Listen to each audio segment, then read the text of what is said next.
Assalamualaikum warahmatullahi wabarakatuh. Bagaimana kabar semuanya? Sehat? Alhamdulillah. Alhamdulillah. Pada kesempatan ini saya akan menyampaikan video pembelajaran mata kuliah metodologi pembelajaran bahasa Arab Nazaratul Furu di Prodi Pendidikan Bahasa Arab semester 5 tahun akademik 2023-2024 dengan materi hakikat metode pembelajaran bahasa Arab, gitu ya. Oke, kita langsung saja. Kita akan membahas konsep dasar tentang hakikat metodologi pembelajaran bahasa Arab atau hakikat metode pembelajaran bahasa. Secara umum, bahasa itu bahasa asing dalam hal ini secara universal mengikuti para ilmuwan yang sudah meneliti tentang pembelajaran yang mungkin ini dipelopori oleh para ilmuwan ya, para ilmuwan dari barat terkait apa saja sih yang menjadi aspek atau hakikat daripada metode pembelajaran bahasa itu. Yang pertama ada teori dari Edward Anthony. Edward Anthony ya membuat kerangka pokok pembelajaran bahasa itu menjadi 3. Kalau kaitannya ini bahasa Arab, ini ada istilah madkhal, thoriqah, dan uslub. Atau kalau dalam bahasa Inggris, bahasa Indonesianya berarti pendekatan, metode, dan teknik. Menurut Edward Anthony,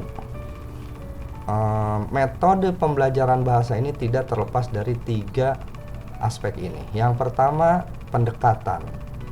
Pendekatan ini ada pada hierarki yang paling atas, yang paling mendasari dari sebelumnya, dari sesudahnya maaf.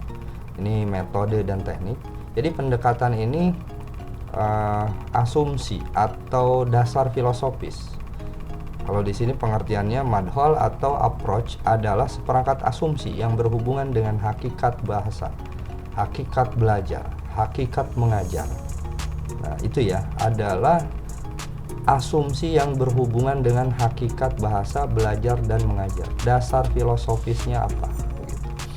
Bahasa itu dipelajari sebagai apa? Apakah sebagai ungkapan kata-kata atau sebagai bahasa yang tersusun dari struktur-struktur? Nah, ini tentunya nanti kaitannya dengan materi selanjutnya terkait landasan pembelajaran bahasa ya. Dalam kaitan ini landasan psikologis, landasan linguistik dalam pembelajaran bahasa. Tentunya ini kita harus pahami bersama bahwa approach ini memang sebagai landasan atau sebagai aspek daripada hakikat metode pembelajaran bahasa Arab yang paling dasar gitu ya. Lalu diturunkan yang kedua, menurut Anthony itu apa yang disebut dengan metode atau thoriqah atau metode. Nah, ini dia ya. Jadi metode pengertian di sini ya, suatu rencana menyeluruh mengenai penyajian bahasa yang sistematis dan berdasarkan pendekatan tertentu. Ya, pendekatan tertentu. Jadi metode ini sudah bukan daripada asumsi lagi, tetapi metode ini menjadi kelanjutan dari pendekatan ya, kelanjutan dari pendekatan bagaimana rencana secara keseluruhan menyajikan pembelajaran bahasa itu, menyajikan pembelajaran bahasa yang sistematis berdasarkan pendekatan tertentu. Mungkin nanti kita akan bahas selanjutnya di pertemuan offline ya. Offline kita akan bahas terkait approach atau metode dan uslub ini dari aspek lainnya juga kita akan diskusikan begitu. Selanjutnya uslub.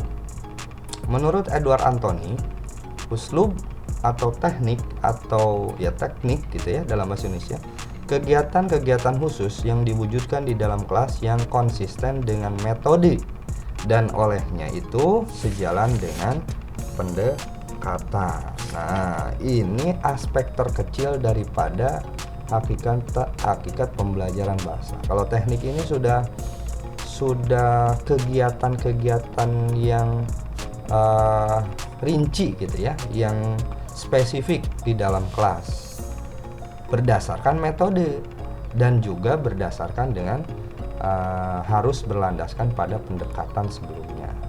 Nih contohnya, contoh untuk madkhol, pendekatannya itu bahasa itu sebagai bahasa komunikasi. Bahasa itu al-lughah itu ya harus dikomunikasikan. Nah, untuk itu metode dari pemahaman bahasa itu harus dikomunikasikan itu menggunakan metode apa? Di antaranya metode al-mubasyarah contohnya. Nah, ketika di kelas kegiatan mubasyarah itu kita sajikan dengan hal-hal yang menunjukkan kegiatan metode mubasyarah. Contoh, kita menunjuk adawat al-madrasiyah langsung kepada barangnya, mengajarkan mufrodat adawat al-madrasiyah, kita langsung menunjukkan barang-barang, misalnya saburotun. Tidak usah kita mengartikan lagi, menerjemahkan lagi daripada saburoh itu, atau kursiun, seperti itu ya. Oke, selanjutnya ini ada beberapa pendapat, kita masih ada penjelasan selanjutnya. Yang pertama, hakikat pembacaan bahasa menurut Edward Anthony. Oke ya. Selanjutnya, hakikat metode pembelajaran bahasa menurut tokoh lain, yaitu menurut Richard and Roger ya. Kalau tadi menurut Edward Anthony. Menurut Richard and Roger ini dibagi 3 juga, tapi ada perbedaan istilah saja sebetulnya. Kalau tadi ada pendekatan, ada metode dan teknik. Kalau sekarang itu Richard dan Roger menawarkan istilah pendekatan, desain dan prosedur yang nantinya akan dijabarkan lagi secara rinci begitu ya. Dari pengertian juga masih sama sebetulnya, bahwa pendekatan menurut Richard dan Roger merupakan sebuah asumsi, keyakinan tentang teori bahasa. Belajar bahasa itu untuk apa, gitu ya. Desain juga sama, hubungan antara teori-teori belajar bahasa dengan materi dan aktivitas bahasa. Tentunya aktivitas pembelajaran bahasa di kelas juga. Dan prosedur sama, ini tentang kegiatan-kegiatan khusus di dalam kelas, menggunakan desain apa, menggunakan metode apa, dan harus berlandaskan sejalan dengan pendekatannya, tujuannya untuk apa, begitu ya. Kita akan bahas rincian daripada kerangka pokok pengajaran bahasa menurut Richard dan Roger ini. Formulasi Richard dan Roger terkait pendekatan. Pendekatan membahas 2, hakikat bahasa dan hakikat pembelajaran bahasa. Nanti yang saya sudah sampaikan tadi, kita akan membahas al-usus as-psikolojiyah, al-usus al-lughawiyah, itu ya, dasar psikologi, dasar linguistik fi ta'limil lughah al-arabiyah, dalam pembelajaran bahasa Arab. Tentunya kaitan ini dengan bahasa Arab gitu ya. Selanjutnya terkait desain ini mencakup menurut Richard dan Roger ini, yang pertama tujuan umum dan tujuan khusus untuk pembelajaran bahasa itu apa. Selanjutnya model silabus, kriteria pemilihan dan penyusunan aspek bahasa dan atau isi materi pelajarannya itu apa saja. Jenis kegiatan pembelajaran, tugas-tugas, kegiatan latihan yang akan dipraktikkan di dalam kelas, dan bahan ajar apa yang digunakan, gitu ya. Juga ada peran guru yang keempat, jenis-jenis fungsi yang dilaksanakan oleh guru, tingkat pengaruh guru terhadap pembelajaran, tingkat kewenangan guru dalam menentukan isi atau muatan pengajaran, jenis interaksi antara guru dan siswa, gitu ya. Ini metode atau desain yang ditawarkan oleh Richard and Roger. Selanjutnya juga siswa berperan. Ada peranan siswa di sini. Jenis-jenis rangkaian tugas siswa, tingkat kontrol yang dimiliki siswa terhadap isi pembelajaran, pola pengompokan siswa yang disarankan, tingkat pengaruh seorang siswa terhadap siswa lain, pandangan terhadap siswa sebagai pemroses, pengunjuk kemampuan menginisiasi atau pemecah masalah, dan lain-lain. Selanjutnya yang terakhir, peranan bahasa ajar. Fungsi utama materi ajar, wujud bahan ajarnya seperti apa? Maksudnya bahan ajarnya apakah ini berbentuk teks, audio, atau audio visual gitu ya. Ini terkaitan dengan media pembelajaran. Selanjutnya hubungan bahan ajar dan input yang lain juga sama. Nah ini formulasi Richard dan Roger, rinciannya terkait tentang metode atau desain, metode ya atau desain. Selanjutnya formulasi Richard dan Roger tentang prosedur. Prosedur adalah sebuah teknik, ya, saya sampaikan tadi, teknik kegiatan yang terwujud di dalam kelas. Teknik dan perilaku di dalam kelas yang dapat diamati ketika metode itu dipraktekkan. Teknik yang digunakan kita apa? Gerakan kita yang seperti apa? Apakah kita hanya berdiri di depan kelas? Apakah kita memanfaatkan alat-alat yang ada di dalam kelas? Siswa itu diseperti apakan oleh kita. Nah ini teknik ya. Ini mencakup ada 3 teknik. Yang pertama sumber daya waktu, ruang, perlengkapan yang digunakan oleh pengajar. Yang kedua pola-pola pengajaran yang teramati dalam pelajaran. Yang ketiga taktik dan strategi yang digunakan oleh guru dan murid ketika metode sedang digunakan.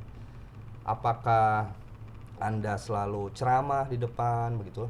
Apakah Anda berputar dengan menanya tadrib drill per orang begitu? Itu termasuk daripada prosedur. Kalau menurut Edward Anthony itu teknik gitu ya. Jadi ketiga aspek pokok dalam hakikat pembelajaran bahasa, kaitannya dengan pembelajaran bahasa Arab ini ada 3 ya, ada 3 dan walaupun tadi ada 2 ilmuwan, yang pertama Edward Anthony dan yang kedua Richard and Roger, ini kesimpulannya sama sebetulnya. Hakikat atau aspek pokok dalam hakikat pembelajaran bahasa Arab ini sama. Yang pertama bisa disimpulkan pendekatan adalah sebuah asumsi pembelajaran bahasa. Yang kedua metode kegiatan pembelajaran secara keseluruhan menggunakan metode apa dengan berlandaskan pada pendekatan yang digunakan. Dan yang ketiga adalah teknik atau dalam arti lain prosedur di sini ya.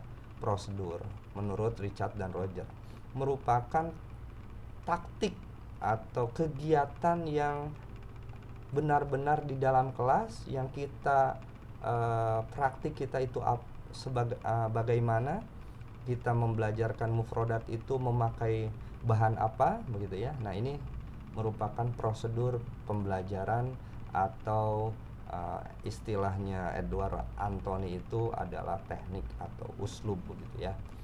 Ini adalah materi sederhana yang Bapak sampaikan melalui video pembelajaran ini. Mudah-mudahan kita bisa kembangkan lagi terkait hakikat pembelajaran bahasa Arab pada waktu offline nanti ya.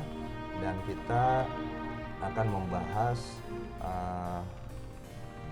hakikat-hakikat pembelajaran bahasa Arab ditinjau dari berbagai aspeknya begitu ya. Oke, terima kasih. Mohon maaf bila ada kesalahan. Mudah-mudahan semuanya sehat selalu. Assalamualaikum warahmatullahi wabarakatuh.